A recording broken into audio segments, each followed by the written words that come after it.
ಪ್ರಥಮವಾಗಿ ಎಲ್ಲರಿಗೂ 78ನೇ ಸ್ವತಂತ್ರ ದಿನಾಚರಣೆಯ ಶುಭಾಶಯಗಳು. ಭಾರತವು 1947 ಆಗಸ್ಟ್ 15ರಂದು ಬ್ರಿಟಿಷ್ ಆಳ್ವಿಕೆಯಿಂದ ಸ್ವತಂತ್ರ ಪಡೆಯಿತು. ಈ ದಿನವು ರಾಷ್ಟ್ರೀಯ ಹಬ್ಬಗಳಲ್ಲಿ ಒಂದಾಗಿದೆ.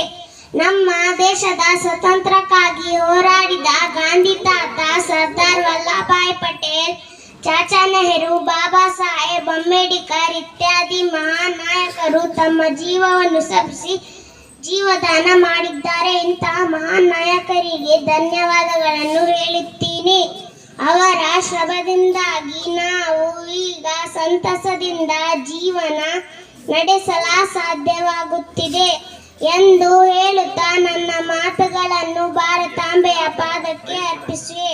ಎಲ್ಲರಿಗೂ ಮತ್ತೊಮ್ಮೆ ಸ್ವತಂತ್ರ ದಿನಾಚರಣೆಯ ಶುಭಾಶಯಗಳು.